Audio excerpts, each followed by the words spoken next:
भक्तजनों, माताओं, बहनों, सादर जय श्री कृष्ण। हमारे YouTube चैनल में आप सभी का बहुत बहुत स्वागत है। मैं हूं आपके साथ आचार्य धर्मेंद्र शास्त्री। आज हम आपको बताने जा रहे हैं कि एकादशी के दिन आपको क्या क्या कार्य नहीं करना चाहिए, क्योंकि एकादशी हमारे सनातन धर्म में सबसे बड़ा महाव्रत माना गया है। प्रत्येक वर्ष में यानी एक साल में लगभग 24 एकादशी आती है और जिस साल अधिक मास आएगा उस साल 26 एकादशी आएगी। और प्रत्येक पक्ष में यानी कृष्ण पक्ष तथा शुक्ल पक्ष दोनों पक्षों में एकादशी आती है। प्रत्येक माह में 2 बार एकादशी आती है और एकादशी का दिन भगवान नारायण का परम प्रिय दिन माना गया है।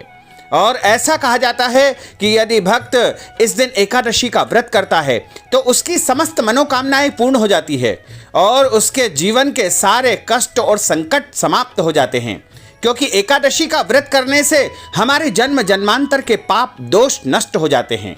और जब जीवन के पाप दोष नष्ट हो जाते हैं तब हमें एकादशी व्रत के पुण्य के प्रभाव से सभी सुखों को प्राप्ति करने का अवसर मिलता है। यानी हम धर्म, अर्थ, काम और अंत समय में मोक्ष पद को प्राप्त कर लेते हैं। एकादशी व्रत करने से उत्तम शिक्षा की प्राप्ति होती है तथा अच्छी नौकरी मिल जाती है, नौकरी में पदोन्नति का योग बनता है तथा एकादशी का व्रत करने से अच्छा विवाह हो जाता है, मनचाहा वर या मनचाही वधू की प्राप्ति हो जाती है और इसके साथ ही संतान की इच्छा भी एकादशी व्रत करने से पूर्ण हो जाती है। घर में धन धान्य सुख समृद्धि के लिए भी एकादशी का व्रत करना चाहिए। लेकिन एकादशी का जो व्रत होता है उसमें कई बार हम ऐसी गलतियां कर बैठते हैं जिसके कारण व्रत का पूर्ण फल हमें प्राप्त भी नहीं होता है तथा हम कई बार जो है अनजाने में प्रभु को कष्ट भी पहुंचा देते हैं। तो यदि आप एकादशी का व्रत करते हैं या नहीं भी करते हैं तो भी आपको कुछ नियमों का पालन करना चाहिए, क्योंकि एकादशी जो है बड़ा त्योहार होता है और इस दिन हमें कई प्रकार के ऐसे कार्य नहीं करना चाहिए जिससे प्रभु को कष्ट होता हो। तो एकादशी के दिन यदि आपके घर में व्रत होता है या नहीं भी होता है फिर भी आपको चावल नहीं बनाना चाहिए और चावल से संबंधित कोई भी वस्तु का घर में निर्माण नहीं करना चाहिए तथा एकादशी के दिन घर में लहसुन प्याज का उपयोग बिल्कुल भी नहीं करना चाहिए और एकादशी के दिन मांसाहार का, मदिरा का उपयोग भी घर में नहीं होना चाहिए। एकादशी के दिन किसी भी मनुष्य को पेड़ पौधे नहीं काटना चाहिए, क्योंकि पेड़ पौधों के अंदर ईश्वर का वास होता है और यदि हम पेड़ पौधों को एकादशी के दिन काटेंगे तो ईश्वर को हम कष्ट पहुंचाएंगे। इसलिए भूल कर भी हमको एकादशी के दिन कोई भी पेड़ पौधे नहीं काटना चाहिए तथा एकादशी के दिन तुलसी पत्र नहीं तोड़ा जाता है। एकादशी का जो विधान है, व्रत का जो विधान है, वह तुलसी पत्र के बिना अधूरा माना जाता है। इसलिए एक दिन पूर्व ही आपको दशमी तिथि के दिन एकादशी के निमित्त जो है तुलसी पत्र तोड़ करके रख लेना चाहिए। यदि आपने किसी कारण नहीं तोड़े हैं या तोड़ना भूल गए हैं तो आप सूखे हुए तुलसी के पत्ते भी उपयोग कर सकते हैं या हवा में जो तुलसी पत्र गिर जाते हैं उनका भी आप उपयोग एकादशी के दिन कर सकते हैं। कई दिन पुराने तुलसी के पत्ते बार बार धो करके उपयोग किए जा सकते हैं या चढ़े हुए तुलसी पत्र भी आप धो करके बार बार उपयोग कर सकते हैं। तुलसी पत्र के अलावा तुलसी की मंजरी और तुलसी की जो लकड़ी होती है वह भी आप उपयोग कर सकते हैं। इसलिए आपको एकादशी के दिन तुलसी पत्र नहीं तोड़ना चाहिए तथा एकादशी के दिन सूर्योदय के समय और सूर्यास्त के समय सोना नहीं चाहिए। ऐसा यदि हम करेंगे तो प्रभु को कष्ट होगा तथा एकादशी के दिन सूर्योदय और सूर्यास्त के समय जो है आपको जो है प्रभु का स्मरण करना चाहिए तथा ध्यान रखना चाहिए कि इन दोनों काल में आपको झाड़ू लगाने से भी बचना चाहिए, क्योंकि झाड़ू के माध्यम से कई जीव जंतुओं का जो है वध हम कर देंगे। चींटियां, मच्छर आदि जो है हमारी झाड़ू के माध्यम से जो है मारे जाएंगे और उसका दोष पाप हमको जो है लगेगा। इसलिए ध्यान रखें कि झाड़ू भी लगाते हैं तो उस समय भी हमको सावधानी रखना चाहिए तथा एकादशी के दिन शरीर का कोई भी अंग का बाल नहीं काटना चाहिए, इससे हमारा पुण्य नष्ट हो जाता है। दाढ़ी कटिंग नहीं करवाना चाहिए, नाखून नहीं काटना चाहिए तथा पति पत्नी को, जो विवाहित दंपत्ति रहते हैं, उनको एक दूसरे से दूरी बना करके रखना चाहिए। यानी पति पत्नी को ब्रह्मचर्य का पालन जो है एकादशी तिथि के दिन करना चाहिए। एकादशी के दिन किसी भी मनुष्य की आपको बुराई नहीं करना चाहिए तथा बड़े व्यक्ति का अपमान नहीं करना चाहिए, साधु संतों का अनादर नहीं करना चाहिए, देवताओं और शास्त्रों की निंदा नहीं करना चाहिए। एकादशी के दिन बैंगन का प्रयोग भी घर में नहीं करना चाहिए और एकादशी के दिन किसी पर भी गुस्सा नहीं करना चाहिए। लड़ाई झगड़े से भी हमको बचना चाहिए तथा एकादशी के दिन भूल कर भी जो है चावल का उपयोग नहीं करना चाहिए। पूजा में तथा खाने में किसी भी कार्य में चावल का उपयोग नहीं किया जाता है। चावल के स्थान पर आप भगवान विष्णु जी को तिल के अक्षत चढ़ा सकते हैं। काले तिल सर्वोत्तम माने गए हैं। यदि काले तिल उपलब्ध नहीं हो पाते हैं तो आप सफ़ेद तिल का भी उपयोग कर सकते हैं। लेकिन भगवान विष्णु को, शालिग्राम जी को कभी भी चावल नहीं चढ़ाना चाहिए। एकादशी के अलावा अन्य दिनों में भी भगवान विष्णु जी के जो भी स्वरूप होते हैं, जैसे राम होते हैं, कृष्ण होते हैं, शालिग्राम होते हैं, मधुसूदन होते हैं, इनको कभी भी जो है चावल के अक्षत नहीं चढ़ाए जाते हैं। इनको काले तिल या फिर सफ़ेद तिल के अक्षत चढ़ाना चाहिए। एकादशी तिथि पर जो है घर में मसूर की दाल का भी उपयोग नहीं करना चाहिए और सेम फली का भी उपयोग एकादशी को नहीं करना चाहिए तथा एकादशी व्रत वाले दिन पान नहीं खाना चाहिए और पान खाने से व्रत भंग माना जाता है। खास तौर से कत्थे वाला पान तो बिल्कुल भी नहीं खाना चाहिए क्योंकि कत्थे से जो है व्रत टूट जाता है। इसलिए एकादशी के दिन किसी भी व्यक्ति को पान नहीं खाना चाहिए। एकादशी तिथि के दिन यदि हम एकादशी का व्रत करते हैं तो हमको दूसरों के द्वारा दी गई वस्तु, जैसे दूसरों के द्वारा यदि हमें अन्न प्राप्त हुआ है, खाने पीने की कोई चीज़ हमें दान में मिली है, तो उसका उपयोग हमें नहीं करना चाहिए।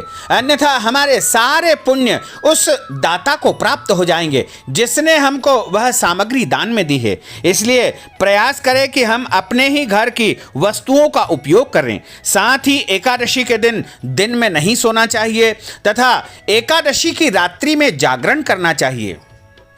1 जुलाई 2020 बुधवार को आषाढ़ माह के शुक्ल पक्ष की देवशयनी एकादशी है। इस एकादशी को आषाढ़ी एकादशी भी कहा गया है, पद्मा एकादशी भी कहा गया है, हरिशयनी एकादशी तथा देवशयनी एकादशी के नाम से भी इस एकादशी को जाना जाता है।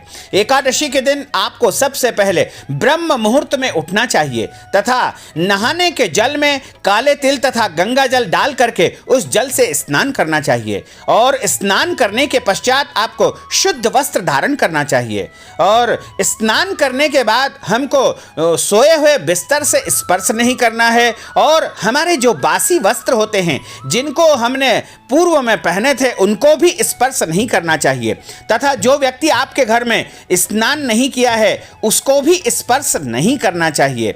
ऐसे आप जो है अशुद्ध माने जाएंगे तथा स्नान के बाद में आपको भगवान का नित्य का पूजन अर्चन करना चाहिए। पूजन अर्चन करने के पश्चात आपको सूर्य भगवान को जल चढ़ाना है और उसके पश्चात आपको भगवान विष्णु जी के सामने बैठ करके हाथ में जल और तुलसी पत्र रख करके संकल्प करना चाहिए। हम आपको बता चुके हैं कि तुलसी पत्र आपको एक दिन पहले ही तोड़ करके रख लेना चाहिए, तभी आप संकल्प कर पाएंगे। किसी भी व्रत में संकल्प अनिवार्य होता है। जब तक हम उस व्रत का संकल्प नहीं करेंगे तब तक हमको व्रत फलदायी नहीं होगा।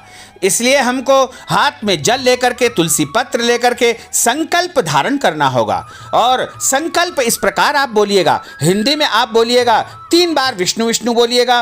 ओम तिथिर विष्णु स्थावारो नक्षत्रम विष्णुरेव च योगश्च करुणम विष्णु सर्वम विष्णुमयम जगत।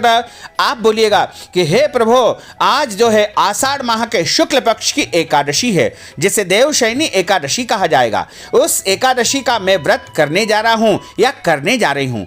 मुझे इस व्रत से जो है संपूर्ण फलों की प्राप्ति हो तथा प्रभु का भरपूर आशीर्वाद मुझे प्राप्त हो। इस प्रकार आप मन ही मन प्रतिज्ञा कर ले और अपने मन की जो भी कामनाएं हैं, आपके मन में जो भी इच्छाएं हैं, वो प्रभु के सामने प्रकट कर दे और उसके बाद कहे कि हे प्रभु, मैं आपकी प्रसन्नता के लिए यह व्रत आज कर रहा हूं और इस व्रत में मुझे पूर्ण सिद्धि आप प्रदान करना तथा आपकी कृपा और आपका आशीर्वाद सदैव बना रहे। इस प्रकार आप संकल्प करके प्रभु के सामने वह संकल्प समर्पण कर दीजिए। उसके बाद पूरे दिन आप पूरी निष्ठा से व्रत रखिए और व्रत वाले दिन आपको फल या फिर दूध की वस्तु ही ग्रहण करना चाहिए। ऐसा माना जाता है कि फल और दूध ही सर्वोत्तम फलाहार माना गया है। यदि आप चाहें तो सेंधा नमक एक समय उपयोग कर सकते हैं, चाहे तो दोपहर के समय या रात्रि के समय, दोनों में से कोई भी एक समय आप सेंधा नमक का फलाहार ले सकते हैं। और जो कुंवारी कन्याएं हैं वो भी इस व्रत को जरूर करें, क्योंकि उत्तम पति की प्राप्ति के लिए कुंवारी कन्याओं को भी इस व्रत को पूरी निष्ठा के साथ में करना चाहिए। तथा व्रत वाले दिन महिलाओं को अच्छी प्रकार से श्रृंगारित होकर के इस व्रत को करना चाहिए। तथा कुंवारे लड़के भी इस व्रत को कर सकते हैं, गर्भवती माताएं भी इस व्रत को कर सकती है, लेकिन वो ध्यान रखें कि फलाहार लेकर के और अपने पेट में जो पल रहे हैं बच्चे हैं उसका ध्यान रखते हुए पूरी तरह से अच्छा फलाहार ले ले और उसके बाद इस व्रत को धारण करे।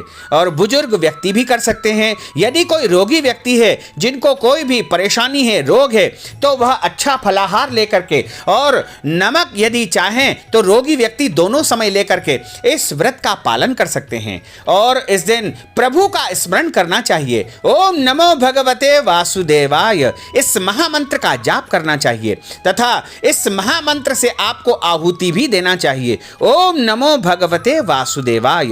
या फिर आपको इस मंत्र को सिद्ध करने के लिए एकादशी के दिन इस महामंत्र का जो है आपको 1200 माला जपनी चाहिए। सुबह से लेकर के देर रात तक आप कभी भी मंत्र जाप कर सकते हैं। तथा एकादशी के दिन तुलसी माता का पूजन भी करना चाहिए। हालांकि तुलसी पत्र तोड़ना इस दिन वर्जित माना गया है, लेकिन आप तुलसी जी का पूजन करें, जल चढ़ाएं, दीपक लगाएं, उनसे प्रार्थना करें, क्योंकि तुलसी जी साक्षात लक्ष्मी के स्वरूप मानी गई है और लक्ष्मी स्वरूपा तुलसी का इस दिन पूजन अवश्य करना चाहिए। शालिग्राम जी का पूजन, तुलसी जी का पूजन, विष्णु जी का पूजन तथा गीता जी का पाठ, विष्णु सहस्त्र नाम का पाठ, गोपाल सहस्त्र नाम का पाठ, इसके अलावा श्रीमद् भागवत कथा का श्रवण, 4 श्लोकी वाली श्रीमद् भागवत कथा इत्यादि ग्रंथों का श्रवण, कीर्तन, मनन आदि कर्म करना चाहिए।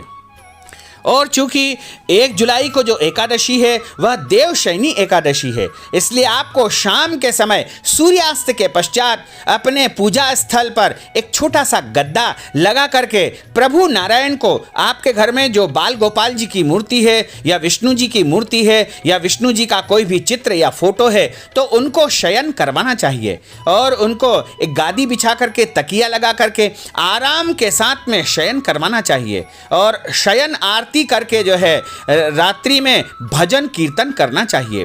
इस प्रकार यदि आप भगवान की प्रसन्नता के लिए, नारायण को प्रसन्न करने के लिए एकादशी का व्रत करेंगे तो निश्चय ही आपको पूर्ण फल की प्राप्ति होगी तथा माता लक्ष्मी भी आपके घर में स्थायी रूप से विराजित रहेगी और आपके जीवन की सभी समस्याओं का अंत हो जाएगा, आपके सारे दोषों का अंत हो जाएगा, आपके पितरों को भी प्रसन्नता प्राप्त होगी।